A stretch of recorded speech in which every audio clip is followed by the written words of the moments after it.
తండ్రి ఎవరో నీకు తెలుసా? తెలుసా? ఇదిగో ఈ కాముడేరా నీ తండ్రి. గేదె నల్లగా ఉన్నంత మాత్రాన పాలు తెల్లగా ఎలా ఉన్నాయనే కదరా నీ ప్రశ్న. దానికి సమాధానం చెప్పాలంటే ఒక వర్షం కురిసిన రాత్రి నేను 9వ నెల బాలింతగా ఉన్నప్పుడు. పండు పండు ఇదిగో. ఏమిటండి ఇది? నిద్రలేస్తే నేను, బయటికెళ్తే గంటోడు, పక్కకెళ్తే పాలేరు, ఎప్పుడూ తిరిగే తాయారు. రోజు మమ్మల్ని చూసి చూసి బిడ్డ కూడా చిట్టుమొహం వేసుకుని పుడతాడేమో అని భయంగా ఉంది. కడుపులో ఉన్నప్పుడు మనం ఎవరి మొహాలైతే చూస్తామో అచ్చం వారి పోలికలతోనే పుడతారంటారు. పొరపాటున నా పోలికలతో పుడితే? అదేంటి కాముడు, నీకేం తక్కువ? జుట్టు ఉండాల్సిన చోట లేకుండా అవసరం లేని చోట విపరీతంగా పెరిగిపోతుంది. మనకు పుట్టబోయే బిడ్డ గొప్ప అందగాడై ఉండాలి. ఇదిగో రోజు ఈ దేవుడి ఫోటోలు చూడు, వాళ్ళలాగే అందంగా పుడతాడు. కడుపుతో ఉన్నప్పుడు ఎవరి ఫోటో చూస్తే ఆ పోలికలతో బిడ్డ పుడతాడా? కనిపించని దేవుడి పోలికలు నా బిడ్డకెందుకు? ఈ ఊరికి దేవుడు రాయుడు. నా బిడ్డ ఆయనలాగే పుట్టాలి, ఆయనలాగే పుట్టాలి.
ఏంటి పండు ఇలా వచ్చావు? అయ్యా, తప్పు జరిగిపోయింది పెద్దయ్యా. ఏం జరిగింది? అసలే నువ్వు ఒట్టి మనిషి కూడా కాదు. ఒక్కసారి ఇటు చూడండి అయ్యా.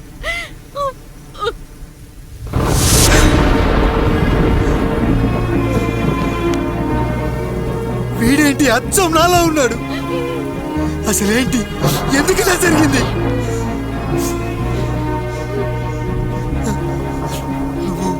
ఎప్పుడైనా చీకట్లో పంపు సైడ్ దగ్గరికి వచ్చావా? మరి అమలాపురంలో శివాలయం దగ్గర రత్నాలు నీకేమైనా అమ్మవుతుందా? పిఠాపురంలో పద్మం, రామాపురంలో లక్ష్మి, కాకినాడలో సుజాత.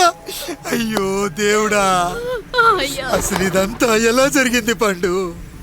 అయ్యా, ఇదంతా కాముడి వల్లే అయ్యా, కాముడి వల్లే. కాముడా? కాముడి కుటుంబానికి నాకు ఏం గుర్తు రావట్లేదే. ఎన్నని గుర్తు పెట్టుకోగలను నేను మాత్రం? అయ్యా, అది కాదయ్యా.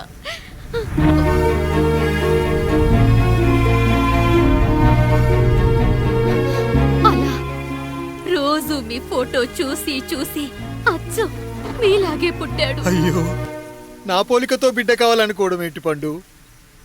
నువ్విలా చేయడం ఏంటి పండు? పోలికల కోసం ఫోటోలు ఎందుకు చూసావు పండు? అందుకే కదయ్యా ముందు ఆ డైలాగ్ చెప్పాను, తప్పు జరిగిందని. ఇప్పుడు ఏం చెయ్యాలయ్యా? స్వచ్ఛమైన మన ప్రేమను ఈ పాడులోకం అర్థం చేసుకోదు. కనీసం మీ ఇద్దరి జీవితం బాగున్నా ఆనందపడేవాని.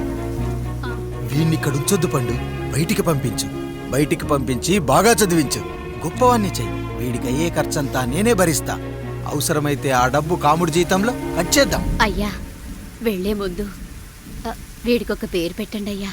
వీడు ఇంకో రాయుడు, అంటే ఇంగ్లీష్లో అండ్ రాయుడు, అండ్ రాయుడు.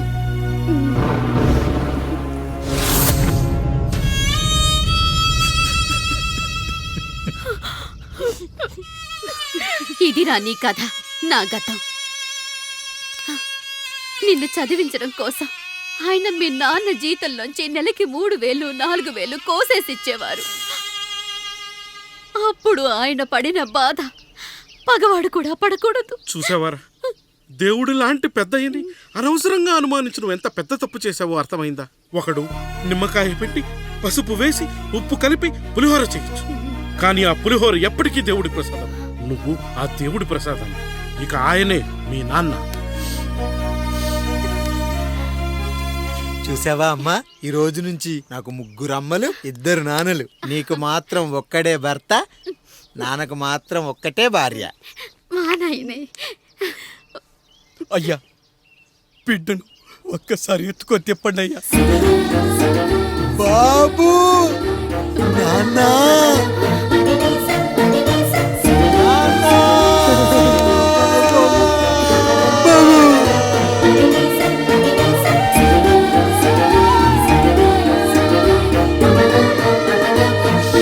నన్ను క్షమించు నాన్న. ఇప్పటికైనా నిజం అర్థం చేసుకున్నావు. అది నాకు చాలురా, చాలదు నాన్న. నిన్ను ఏలెత్తి చూపిన జనంతో చెయ్యెత్తి దండం పెట్టించాలి. అన్నయ్య కంటే ఆస్తి ముఖ్యమనుకున్న మన కుటుంబానికి గుణపాఠం నేర్పించాలి. ఇక నాకు వదిలే నాన్న, నేను చూసుకుంటా.